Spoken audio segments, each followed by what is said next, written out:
አሰላሙ አለይኩም ወራህመቱላሂ ወበረካቱ። ውድና ብርቅድኝ ሆናችሁ የሀገሬ ልጆች ወገን ዘመዶቼ እንዴት ናችሁ? ደህና ናችሁ ወይ? ሰላም ናችሁ ወይ? ሰላም ጤና ፍቅር አብዝቼ ለእናንተ ታማኝ።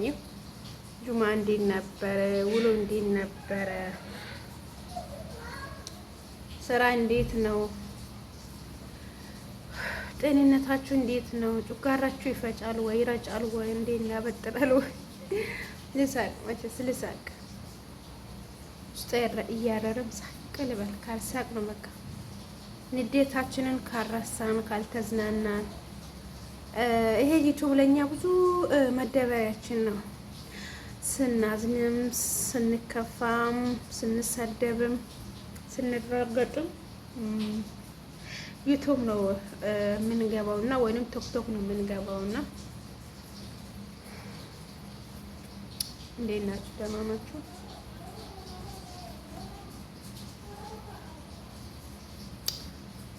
ጁማ እንዴት ነበር?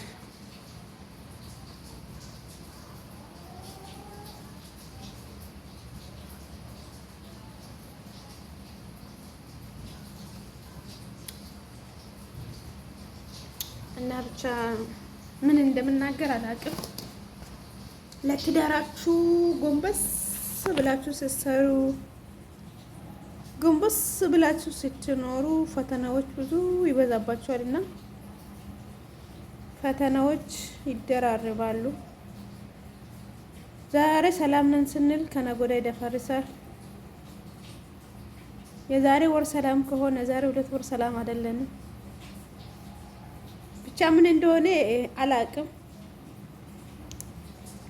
በእኔ በትዳሬ ላይ ብዙ ፈተናዎችን አሳልፌያለሁ። ብዙም ተቋቁሜዋለሁ። ብዙንም እያሳለፍኩት ነው። ትልቁን ፓርት አሳልፌዋለሁ። ለትዳሬ ግን ለቤቴ ግን ብዙ መስዋዕትነት ከፍላለሁ፣ ግን አይሳካልኝም። ለምን እንደሆነ አላውቅም። ወላሂ በቃ በራሴው ብር መልሶ ከሱኛል። በራሴው ዱንያ መልሶ ከሱኛል። እንዴት ነው? እና አንዳንዴ ያስጠላችኋል ህይወት። እናንተ ለሌላ ህይወት አሰሩም፣ ለሌላ ቤት አሰሩም። ለቤታችሁ ነው የምትለፉት፣ ለቤታችሁ ነው የምታደርጉት። ግን እናንተ ስትሰሩ ስትለፉ የማይረዳችሁ ወንድ ካለ እንዴት ነው ማድረግ የሚቻለው? ጀማ እኛ እኮ በሰው ሀገር ወጥተን ፊታችን የሚቃጠለው እንጂ አንዳንዴ በቃ ይሰማኛል። ይሄ ህይወት ምንድነው? ማፊያ ለንገላ እና በኔ ትዳር ላይ ብዙ ፈተናዎች ይመጡብኛል። ያን ፈተና ሁሉ እቋቁመዋለሁ። ነገም ሌላ ቀን ነው እያልኩኝ ማለት ነው። ግን ባሰብኛው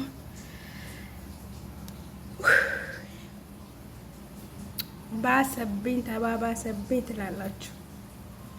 ባሰብኝ አስጠላኝም። በቃ ትዳር የሚባል ነገር የራሱ እያስጠላኝ ነው። በቃ የሰው ልጅ በቃ ያለ ትዳር ብኖር ምንድን ነው ችግሩ? እየኖርን ነው። ስንት አመት ነው እየኖርን ነው ለብቻችን። አመጣበት ያው ሰርተን ለልጃችን ልጅ ከሌለን ነው የምንለው። ልጅ ከሌለን ችግር ነው። ልጅ ከሌለን ማን ይወርሰላል ነው የምንለው ነው። በትዳሩ ላይ እንደኔ ፈተና ያደረሰበት የለም። አይቼም አላቅም። ጎንበስ ብዬ ስለማድር ነው መሰለኝ። በቃ ለቤቴ ዝቅ ብዬ ስለምኖር ነው ይመስለኛል። ፈተናዎች ይበዙብኛል። በጣም ፈተናዎች ይበዙብኛል። ጀማአ ወላሂ ለአዝም እውነቴን ነው የምላችሁ። በቃ የምትረዳችሁ እናት የለችም። እናት ብትኖራችሁ ችግር የለም። ችግራችሁን ለእናታችሁ ታዋያላችሁ። እናት ከሌለች ግን በቃ ሁሉም የሚጠቀምባችሁ፣ ሁሉም የሚበላችሁ፣ ሁሉም በቃ ሊጠቀምባችሁ የሚፈልግ ነው እና ወላሂ ይከብደኛል አንዳንዴ። በቃ የኔ ህይወት ምንድን ነው ላለው ምንድን ነው? ለምንድን ነው ትዳር እንዲ የጠመመኝ ይላለሁ እኔ ወላሂ ለአዝም እውነቴን ነው የምላችሁ። ብቻ አላቅም ብዙ ፈተናዎች ይደራረቡብኛል እኔ ወላሂ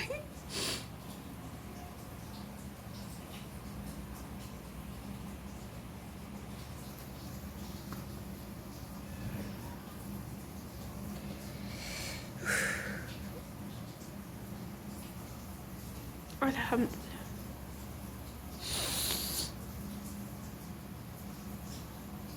እስቲ ቻናሌን ላይክ አድርጉት። ደግሞ ቀዝቅዟል በዚህ ሰሞን ምን አባቱ እንደሆነ አላውቅለትም።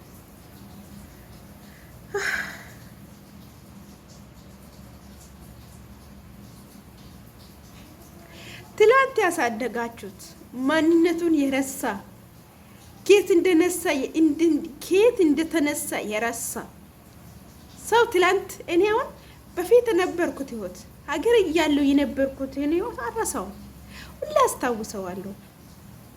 ሰው እንዴት ትላንት ነበረበት ዛሬን የት አለው ብሎ አስቦ ካላየ ጭንቅላቱ ላይ አስገብቶ የሰው አሉባልታ የሰው ወሬ ከሰማ ወንድ ልጅ ወላሂ መቅኖ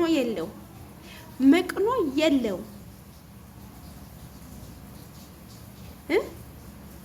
ዛሬ እኮ ከሰው እኩል ሆንኩኝ፣ ዛሬ እኮ የእክሌ ሆንኩኝ ብሎ እኮ አልሐምዱሊላህ ብሎ አላህን ለሚያመሰግኑ ዋግ ፋንታ እናንተን እዛ ሆኖ እሱ የደላው በሀገሩ እንደፈለገ እየቦረቀ እንደፈለገ እየተነሳ ከማንም እየተንከባለለ እኛ እዚህ እኮ በስ እንጀራ ናፍቆን ወይንም ቤተሰቡ ናፍቆን ወይንም በቃ ብዙ ነገሮች ናፍቆን ልንለወጥ ብለን እየተንከራተት ግን ሰው ለምንድን ነው የማይረዳችሁ ነው የሚሆነው? ወላሂ ላዚም ደግሞ እኮ በራሱ ንብረት ተመልሼ ይከሰሳሉ። እኔ በነገራችን ላይ ለትዳሬ ብዙም ጊዜ መስዋዕትነት ከፍላለሁ። ዝቅ እላለሁ። በቃ ዝቅ ታውቃላችሁ፣ ዝቅ ትዳር ቤቴ ነው። በቃ ያኔ ላልሆነው ሰው ትዳር ይሆንለታል፣ ለሚሆነው ሰው ደግሞ ትዳር አይወጣለት። ለምን እንደሆነ አላውቅም። ወላሂ ላይ ካሩት ቪዲዮ